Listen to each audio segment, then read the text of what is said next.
While the president takes a victory lap on North Korea, rumblings about the chaotic nature of his presidency and unhappiness among his staff continue at home.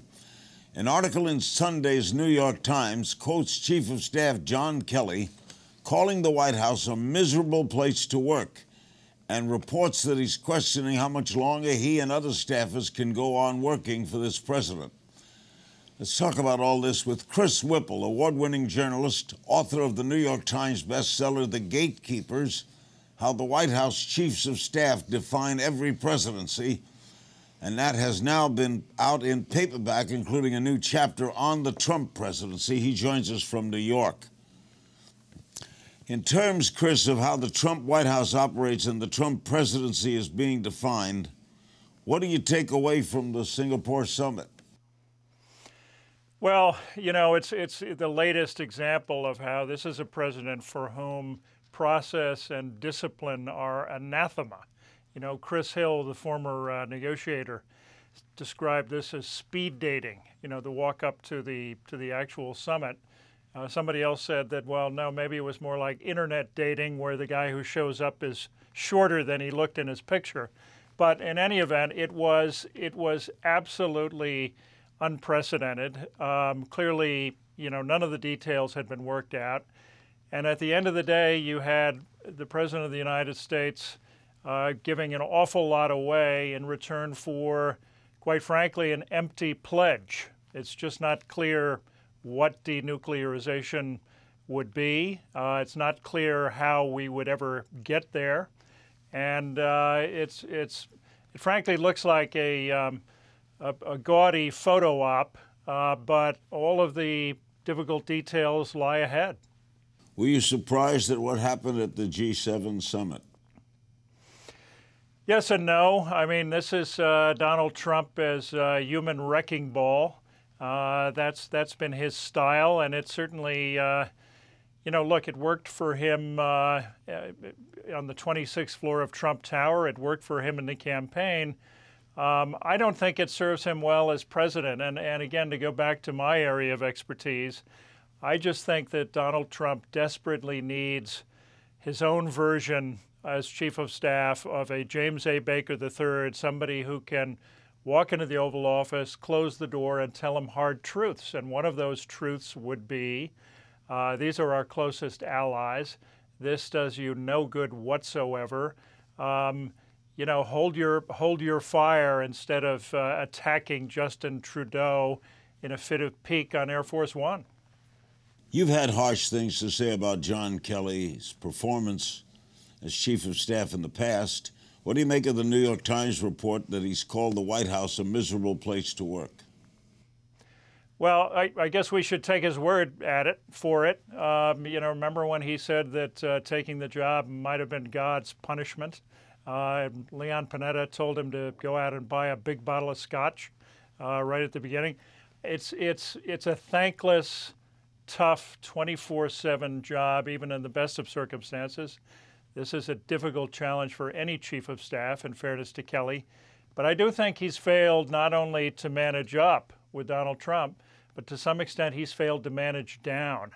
You know, in a functioning White House with an empowered White House chief of staff who really acts as an honest broker, people within the West Wing feel that their voices are heard. They feel that they're vested, they're invested in decision making, and you have a happier shop.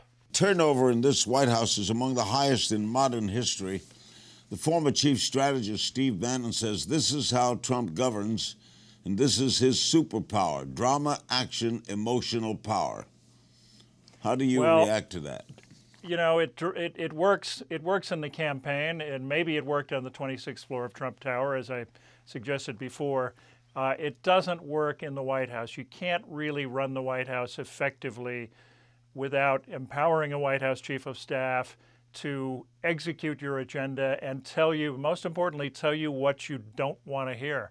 Donald Trump has failed to do that, even though General Kelly, by all accounts, has made the trains run on time and made the White House more efficient. I still would say that Donald Trump desperately needs someone like a Leon Panetta or a Jim Baker who can walk into the Oval Office, close the door, and tell them hard truths. And there's no evidence so far that Trump has wanted someone like that around. How long will John Kelly be around? Will he be here through the midterms?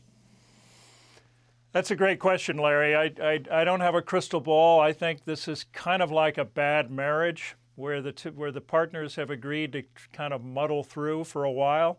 Hard to know how long it would last. I think Donald Trump would benefit from having new blood in that position, as I think he could use a new chief of staff.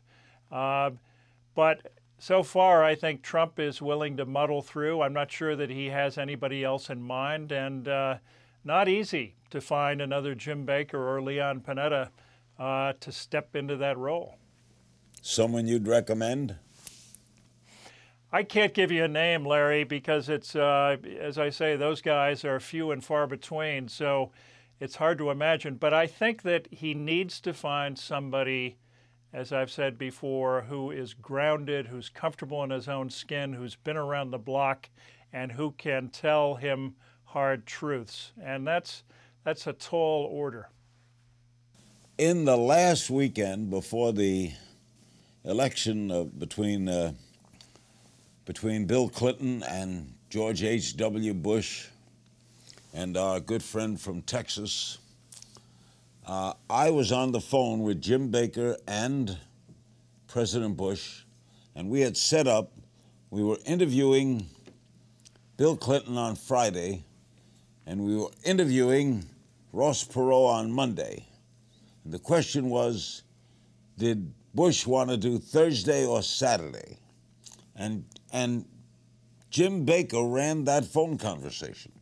And he finally worked it out. You will do Saturday, but we had a guarantee that we heavily promote it while I'm interviewing Clinton on Friday, and we agreed to that.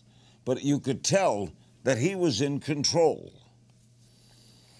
Well, you know, you don't have to, you don't substitute your judgment for the president when you're the White House chief of staff, even if you're a Jim Baker or a Panetta or some of the really strong ones we've talked about.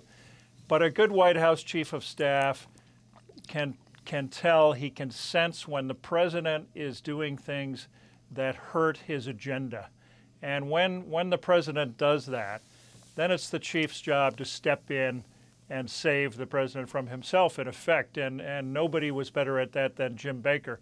You know, quickly, Larry, in the very beginning of the Reagan administration, Ronald Reagan was hell-bent on tackling Social Security reform. Jim Baker, who'd been around, sat him down and said, Mr. President, Social Security reform is the third rail of American politics. You touch it, you'll be electrocuted. And as a result, Reagan pivoted toward the economy and tax cuts, and the rest is history. Chris Whipple, always great talking with you. Thanks for your time today. Great to be on with you, Larry.